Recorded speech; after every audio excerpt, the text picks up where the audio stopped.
Nicolas d'Aragon, mesdames et messieurs.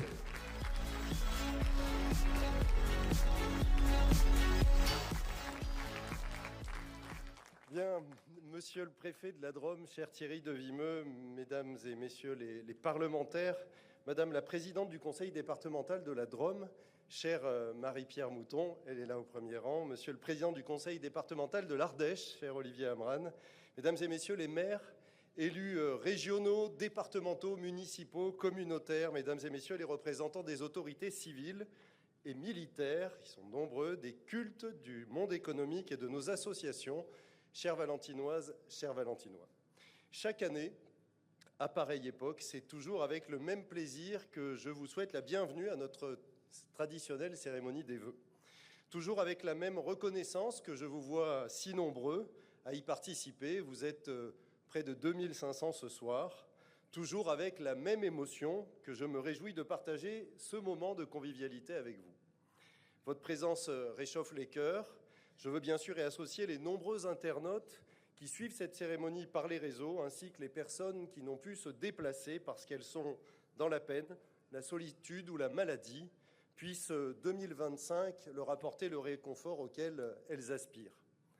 Parce que la tradition, ça a du bon, je commencerai comme à l'accoutumée par des remerciements aux services municipaux, la communication, l'événementiel, les services techniques, notre police municipale. J'y associe les élèves du lycée Mon-Plaisir, les jeunes du contrat municipal étudiant, les bénévoles qui vous serviront, sourire aux lèvres, tout à l'heure, le verre de l'amitié, ainsi que les commerçants qui ont préparé le buffet.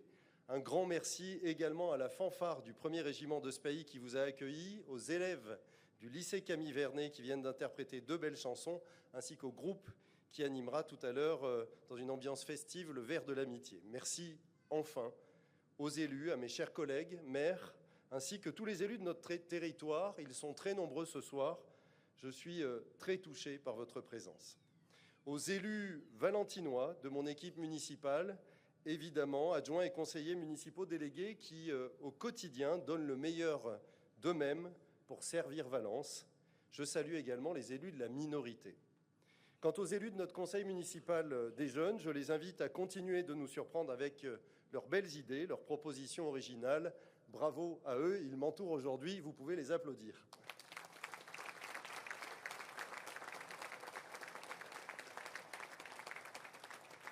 Je tiens enfin à rendre hommage à celles et ceux qui nous ont quittés. Je pense en particulier à Liliane Tolègne, Jean-Louis Barthélémy, Jacques Clerc. Tous restent présents dans nos cœurs.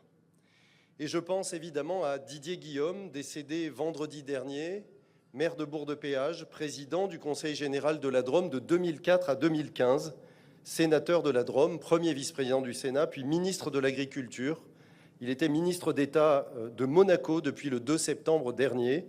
C'était un vrai passionné de la chose publique, un vrai passionné de notre territoire qu'il chérissait, un homme sincère, intelligent, chaleureux, dont je suis toujours resté proche par-delà nos opinions politiques sur le socle de l'amitié.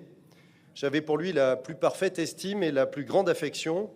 J'ai une pensée émue ce soir pour son épouse Béatrice, pour sa famille, pour ses proches, ses anciens collaborateurs qu'il appréciait tant. Je vous propose que nous respections un instant de recueillement tant il a marqué notre département et je vous propose de vous lever.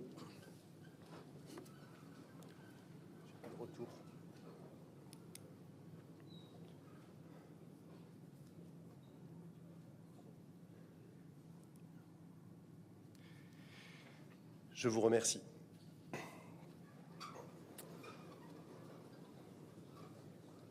Mes chers amis, cette cérémonie des vœux est déjà la dernière dans ce format du mandat 2020-2026. Dans un an, la campagne électorale des municipales battra son plein. Nous n'y sommes pas encore, mais nous pouvons déjà affirmer que le cap que nous avons fixé lorsque nous avons été élus en 2020, sur la base de notre plan de mandat, est tenu. Nous n'avons pas dévié de notre trajectoire depuis 2014. C'est un atout et c'est une force dans un monde soumis à tant d'aléas, tant de variations, tant d'événements imprévisibles. Il est rassurant de pouvoir inscrire son action dans la durée.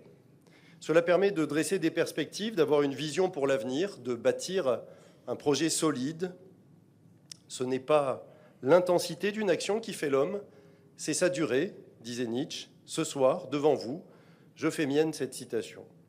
Et pourtant, 2024 est passé par là, avec son lot d'incertitudes et d'impondérables, d'abord au plan international, avec les conflits, avec les catastrophes liées au dérèglement climatique, et j'ai évidemment une pensée pour nos compatriotes de Mayotte.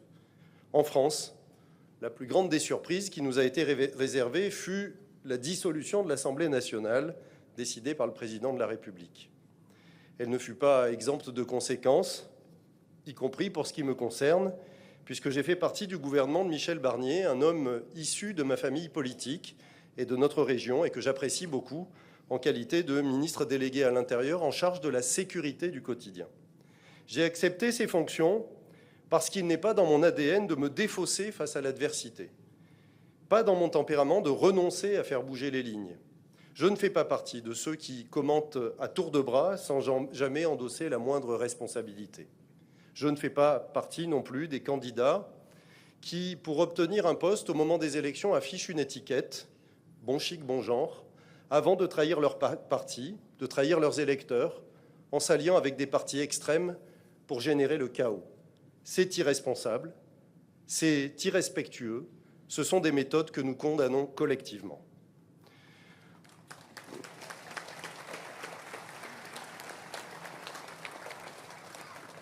Pour ma part, j'ai servi mon pays et ses intérêts. En peu de temps, de nombreux chantiers ont été lancés pour la sécurité de nos concitoyens et notamment les pouvoirs dévolus aux polices municipales, en lien étroit avec Bruno Retailleau, que je revois régulièrement au ministère de l'Intérieur et qui nous rendra une visite prochainement à Valence pour faire un certain nombre d'annonces.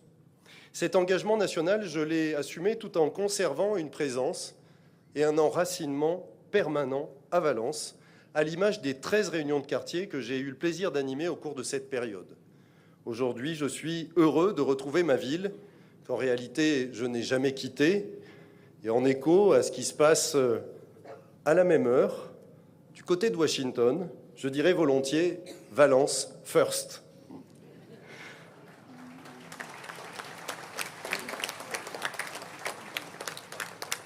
De cette expérience, je tire des enseignements forts sur la question centrale de la sécurité et de la tranquillité publique. Et une conviction, la trajectoire empruntée à Valence, là aussi, là encore, est la bonne. Elle suppose de faire preuve d'autorité et de fermeté, et nous n'en manquons pas. Aux côtés de l'État, dont je remercie l'engagement constant, Monsieur le Préfet, Monsieur le Président du tribunal judiciaire, Monsieur le Procureur de la République, depuis des années, la ville de Valence met le paquet. Nous sommes passés de 32 à 75 policiers municipaux en 10 ans, de 90 à bientôt 280 caméras de vidéoprotection. Depuis notre nouveau poste de police municipale, nous projetons des effectifs sur le terrain, en proximité, de jour comme de nuit, avec des résultats probants. Au cours de la seule année écoulée, le bilan de la police municipale, 650 interpellations, 1200 réquisitions judiciaires, 265 adeptes des rodéos dont les motos ont été saisies et 135 détruites. Une expérimentation réussie avec la région sous l'impulsion de Laurent Wauquiez pour une gare zéro délinquance, avec une baisse conséquente de la délinquance de plus de 60% dans ce périmètre. Et j'en passe. N'en déplaise aux agitateurs des peurs collectives et aux spécialistes de la critique systématique, jamais assorties de la moindre proposition pertinente, nos actions produisent leurs effets.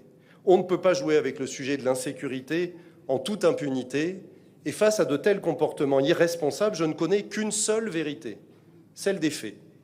Les tentatives d'homicide ont été divisées par 3, elles sont passées de 27 à 9 en 2024.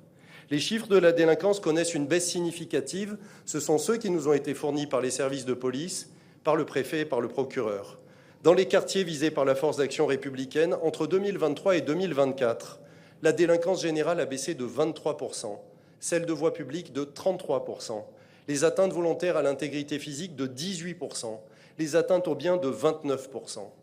Partout, dans Valence, les indicateurs de la délinquance sont en baisse. Voilà la réalité des faits, voilà la seule vérité. Les apôtres de la surmédiatisation et de l'excitation des foules feraient bien de se taire.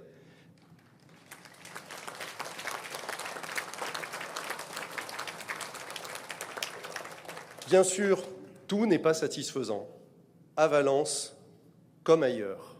Nous n'échappons pas au règlement de compte entre bandes rivales sur fond de trafic de drogue.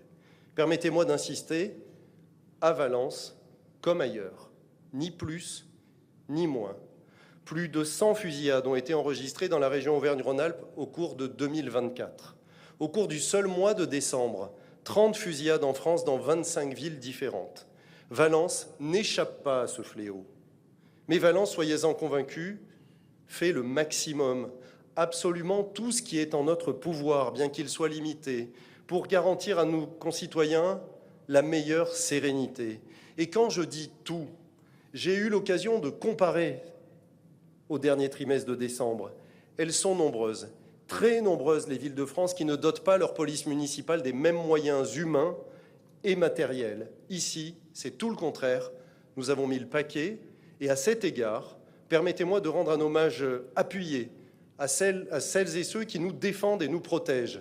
La police nationale, la gendarmerie nationale, l'armée, notre premier régiment de Spahis, notre justice, nos sapeurs-pompiers, notre police municipale, les services de secours, le personnel médical, tous font preuve d'un dévouement à toute épreuve pour garantir notre tranquillité publique. Ils sont à la fois l'honneur et la fierté de la République.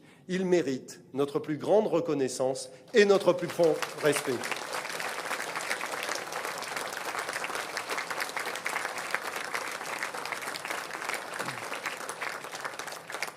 Chères Valentinoises, chers Valentinois, les temps sont inquiets, certes, notre monde marche sur des œufs, il est vrai, mais le poète, je cite Sylvain Tesson, nous enseigne que le printemps devrait nous faire comprendre une bonne fois pour toutes que rien n'est jamais perdu.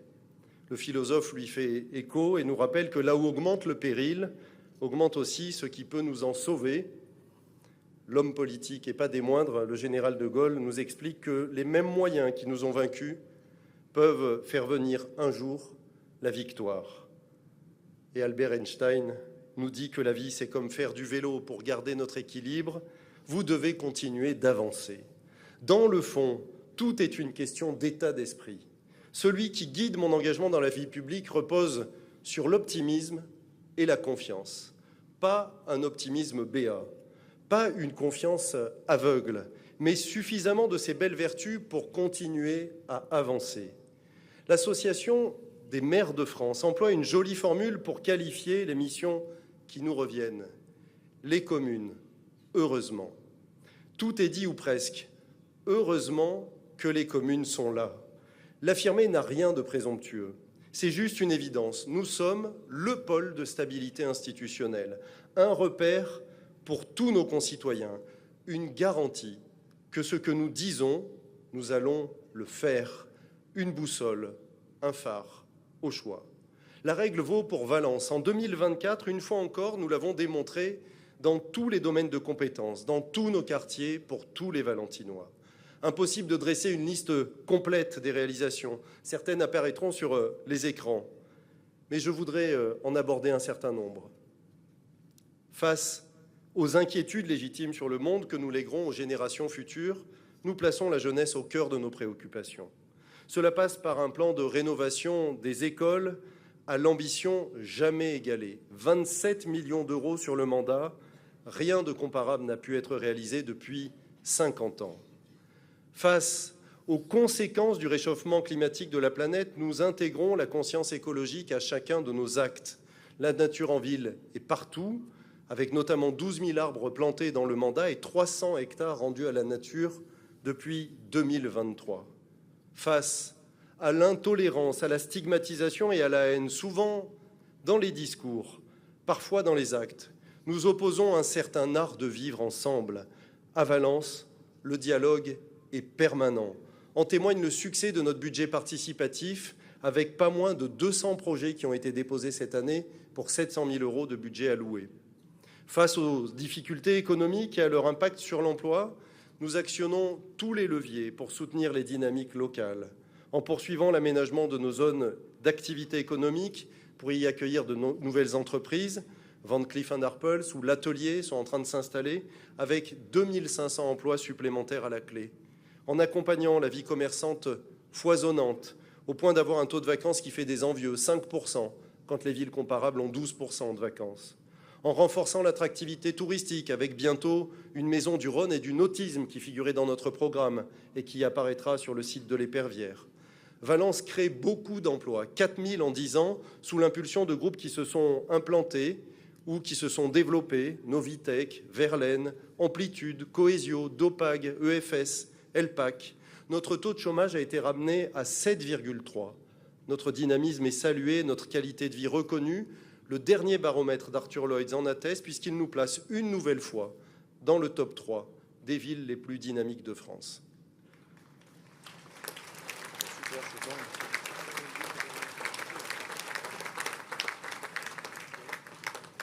Face au risque d'une extension urbaine incontrôlée, nous mettons en œuvre une politique raisonnée et raisonnable en matière d'urbanisme et de logement. Il fallait totalement repenser notre plan local d'urbanisme. Nous l'avons fait en 2023 pour conserver une ville à taille humaine, avec une offre de logement adaptée à tous les âges de la ville, dans tous les quartiers.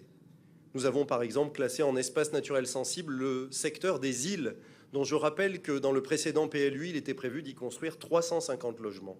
Nous l'avons classé en espace naturel sensible, il y aura 3 à 4 logements finalement. Tout le reste restera offert à la nature. Cette politique volontariste a également permis d'inverser la courbe démographique alors que nous perdions des habitants depuis fort longtemps. En 10 ans, nous avons regagné 3000 habitants. Face au besoin de se déplacer facilement et à moindre coût, nous encourageons les mobilités douces et améliorons nos infrastructures routières. Parmi les mesures phares, l'abonnement au bus pour les plus de 65 ans est passé de 200 à 100 € par an en 2024. Jeunes, demandeurs d'emploi, travailleurs, plus de 65 ans, tous peuvent désormais bénéficier d'un abonnement pour moins de 10 € par mois. Nous ne sommes pas en reste côté voirie, sur les travaux achevés ou en cours, la rue de Lille, la Basse-Ville, la rue Châteauvert. Et évidemment, chère Marie-Pierre, je ne peux me passer d'évoquer l'échangeur de la route de Montélier, dont les travaux vont démarrer en février. Je souris parce que c'est un dossier qui nous a fait beaucoup peiner, il y a eu beaucoup de recours et ça va enfin démarrer en février. C'est le département qui pilote avec une participation de l'État. Un grand merci pour ce chantier que nous attendions.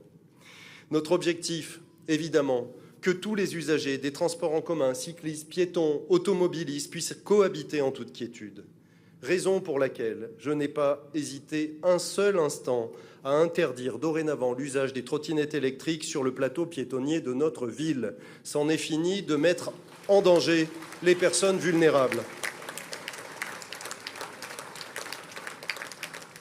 Face à la nécessité de reconstruire la ville sur elle-même, nous déployons de grands projets urbains. À la Basse-Ville, après la maison pour tous, dorénavant, nous travaillons sur le chantier qui démarrera au mois de mai pour un escalier monumental et des jardins suspendus sous la cathédrale. La Via Rona a été totalement aménagée. Les halles gourmandes seront prochainement livrées. Les travaux sont en cours. Le cœur gourmand est en train petit à petit de se transformer. C'est un renouveau pour la Basse-Ville qui n'avait pas vu de travaux depuis 60 ans. À Valençol, après l'extension de l'école, après le gymnase, après la nouvelle maison pour tous, après la nouvelle médiathèque, le nouveau multi-accueil, nous travaillons dorénavant sur les aménagements de voiries et un nouveau parc de plus de 2000 m². Au Polygone, avec des travaux sur les logements sociaux, 9 millions investis sur l'école Albert Baillet, les voiries refaites, la maison de santé qui est en train de sortir, le skatepark, la reconstruction prochaine du conservatoire qui passera de départemental à régional. Et nous finalisons en ce moment même le secteur de la Tour-Maubourg. Je vous invite chacun à vous souvenir de ce qu'était ce secteur de la ville il y a quelques années, avec son ancienne prison et sa caserne désaffectée, pour mieux apprécier ce qu'il est devenu. À Font-Barlette, la maison pour tous est en train d'être étendue, agrandie, rénovée et bientôt une nouvelle médiathèque. Le cœur de ville, qu'il s'agisse de ses rues piétonnes, de ses espaces verts ou de la place de la Liberté, nous avons tout rénové. La Grande Rue viendra au prochain mandat. Et notez bien cette date, le 19 avril prochain, nous célébrerons ce renouveau du plateau piétonnier avec nos commerçants lors d'une belle fête populaire. Que dire enfin, Monsieur le Préfet, Madame la Présidente, de l'autoroute A7 ? Je vous avais dit que je ne vous en parlerai plus tant que je n'aurai pas d'engagement ferme. C'est fait, c'est signé. Il y aura 32 millions d'euros de travaux investis par nos partenaires, pas par la ville de Valence, la communauté d'agglomération, mais 700 000 euros. Mais le département, 4 millions. La région, 5 millions. Et le reste est financé par Vinci Autoroute, c'est-à-dire l'État qui est le concédant. Évidemment, l'objectif, c'est la réduction des nuisances et du bruit. Et l'objectif, tenez-vous bien, j'ai appris lors de ces réunions que les décibels, c'était une valeur exponentielle. Nous allons abaisser le bruit perçu pour les riverains de 70%.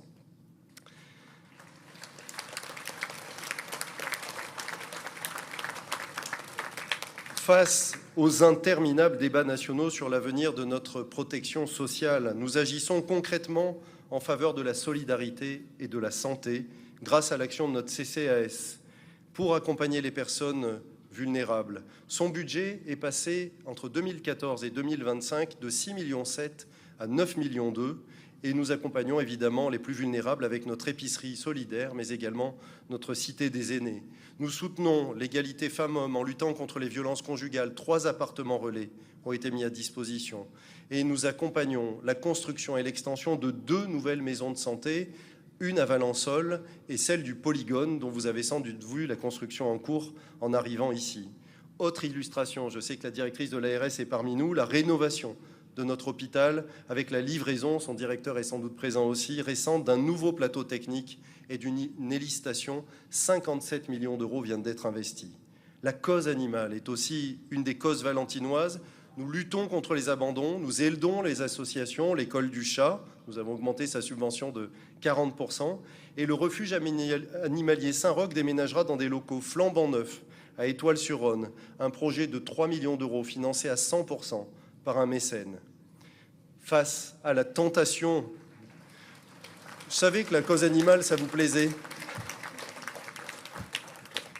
Face à la tentation du repli sur soi, nous encourageons toutes les pratiques collectives, sportives, culturelles, artistiques, associatives, dans des équipements adaptés. Côté sport, nous engageons 10 millions d'euros actuellement pour la rénovation du stade Pompidou, alors qu'en parallèle, Pierrick Brenier, entrepreneur valentinois, va construire un stade flambant neuf sur le site de Rovaltin qui accueillera des événements festifs et des événements sportifs. En mars prochain, nous inaugurerons le pôle de glisse urbaine qui est juste à côté d'ici et qui accueillera d'ailleurs une phase de la Coupe du Monde au mois de juin et auquel nous avons consacré 2,3 millions d'euros. Côté culture, tous les labels culturels sont présents à Valence et nous avons rénové ou agrandi la quasi-totalité des équipements culturels. Il y a une proposition de programmation de qualité pour tous les âges et pour tous les goûts. En parallèle, nous continuons de déployer l'art dans l'espace public, comme en témoigne l'exposition que vous avez pu découvrir en arrivant, avec comme point d'orgue cette œuvre magistrale de Jaume Plensa, Le Messager, sur la place des Ormeaux, financée à 100% par nos partenaires. Un autre artiste de grande renommée viendra bientôt émerveiller le regard à proximité de l'Hôtel de Ville. Vous le découvrirez également le 19 avril prochain. Côté animation, il y a toujours notre festival sur le champ, le festival Valence en gastronomie, les féeries d'hiver, d'autres événements ont ponctué l'année écoulée, avec l'entrée de Missak Manouchian au Panthéon, le passage de la flamme olympique, la Valentinoise de pétanque, le premier salon du livre qui a connu un immense succès populaire. Je voudrais rappeler que participait à ce premier salon du livre l'écrivain Boualem Sansal, pour lequel nous demandons avec force sa libération.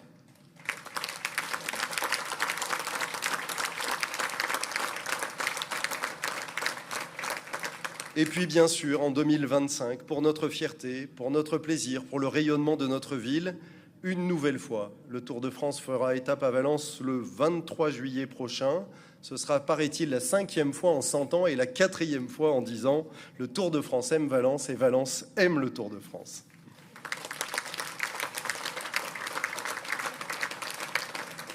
Face au risque de l'emballement fiscal et de la déroute financière, nous construisons un budget vertueux et sain. Grâce à une gestion responsable de l'argent des contribuables, nous pouvons regarder l'avenir en confiance tout en restant prudents. Pour l'heure, notre niveau d'investissement est exceptionnel. Nous venons de voter 58 millions d'euros d'investissement en 2025, c'est-à-dire 4 fois plus que notre capacité il y a 10 ans. Nous avons baissé notre dette de manière significative. L'encours de la dette programmée en 2014 était de 77 millions d'euros. Il est passé en dessous de la barre des 50 millions d'euros au cours de l'année 2024, soit une baisse de 35%. Peut-être pensez-vous au compte public de l'État lorsque je vous parle de la dette. Nos dépenses de fonctionnement sont maîtrisées. malgré un effort significatif pour nos agents, mais également pour les associations pour lesquelles nous faisons particulièrement un effort pour le socio-culturel cette année, nos maisons pour tous, valeureuses et engagées. Tout cela, évidemment, en préservant le pouvoir d'achat du contribuable, puisque en 2025, comme depuis 2014 et comme en 2026, puisque ce sera notre dernier budget, nous n'augmentons pas les taux d'imposition à Valence.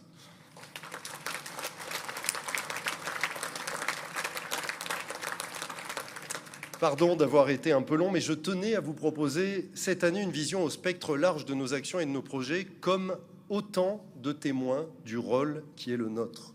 Au cœur de la vie locale, à la fois au quotidien et sur le long terme, mais toujours dans la continuité, ce qui, par les temps qui courent, mérite d'être souligné. Cette méthode et les résultats qui en découlent sont le fruit d'un travail d'équipe. Je veux exprimer ma gratitude envers mon équipe municipale, nos services municipaux, mais aussi tous les partenaires, qu'ils soient publics ou privés. Nous sommes tous, chacun à notre manière, les co-auteurs de ces belles pages que nous écrivons pour Valence. Un grand merci à nos entreprises mécènes, donc, mais aussi aux collectivités locales partenaires de la ville. La région Auvergne-Rhône-Alpes, sous l'impulsion de son président Laurent Wauquiez, puis de Fabrice Pankouk, qui lui a succédé en septembre. Le département de la Drôme, sous ta présidence, chère Marie-Pierre Mouton.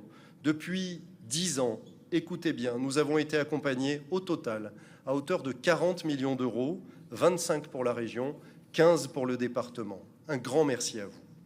Je n'oublie pas, vous avez raison, Marie-Pierre est là, il faut l'applaudir.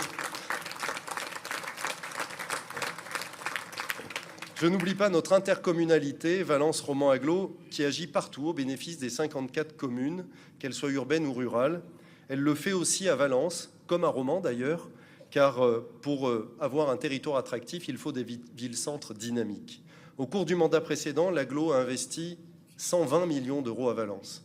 Au cours de ce mandat, l'Agglo investit 120 millions d'euros pour Valence, avec des investissements que vous voyez, le centre aquatique, la médiathèque de la Tour Maubourg, le palais des congrès dans lequel nous nous trouvons, mais également tous les sujets de petite enfance ou de lecture publique. Je veux aussi exprimer mes sincères remerciements aux services de l'État, sous votre autorité, Monsieur le Préfet. Vous êtes des partenaires loyaux et fortement engagés. Nous avons réussi à établir d'excellentes relations et je sais que vous soutenez Valence dans toutes ses politiques. Un grand merci à l'État. Et je crois qu'on peut applaudir parce que ce n'est pas si souvent les services de l'État dans notre département.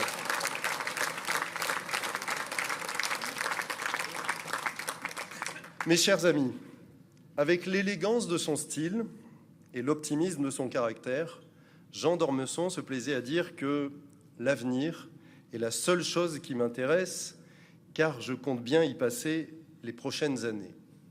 Une note joyeuse et pleine d'enthousiasme pour souligner la nécessité de regarder devant soi avec confiance. Je propose que nous appliquions ensemble ce précepte à l'aube de cette nouvelle année. Nous avons autour de nous des tas de motifs de réjouissance, de satisfaction et même parfois d'émerveillement. Il suffit, pour s'en convaincre, d'ouvrir les yeux en grand et plus encore, son cœur. Notre cœur, il bat toujours mieux, plus fort, plus intensément lorsqu'il se met au diapason des valeurs qui nous sont chères. J'en citerai volontiers quelques-unes en guise de conclusion. Le cœur battant.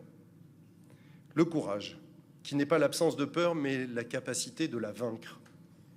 L'audace, ce n'est pas parce que les choses sont difficiles que nous n'osons pas, mais c'est parce que nous n'osons pas que les choses sont difficiles. Le goût de l'effort, pour mieux déployer les énergies qui sommeillent en nous. La persévérance, dont la meilleure compagne est la constance dans nos intentions et dans nos actes. La volonté. Elle seule permet de trouver un chemin là où l'absence de volonté trouve des excuses. Le sens des responsabilités, qui n'est pas une charge, mais une opportunité d'agir. L'esprit collectif. Car si chacun de nous peut faire une différence, c'est ensemble, et ensemble seulement, que nous pouvons faire un changement. Et la passion, évidemment. Elle est le souffle vital de toute action humaine. Elle nourrit nos espérances et guide nos choix. Elle donne des racines à notre détermination et des ailes à notre inspiration. Elle est contagieuse, comme pour mieux nous inviter, tous ensemble, au dépassement. Elle trace le chemin sur lequel nous aspirons à faire de nos rêves une réalité. Vivre passionnément. C'est tout ce que je vous souhaite. Pour vous, pour vos familles, pour vos proches, tout ce que je nous souhaite, ici, du fond du cœur, à Valence, cette ville, notre ville, que nous aimons passionnément. Belle et heureuse année à toutes et à tous. Vive Valence, vive la République, vive la France.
Voilà, je vous invite à vous tourner. Les élèves du lycée Camille Vernet vont commencer. On a le verre de l'amitié à partager. Les élèves du lycée Camille Vernet, madame la directrice académique est là, je crois. Je veux la saluer. Bonne soirée à tous. Merci de votre présence nombreuse.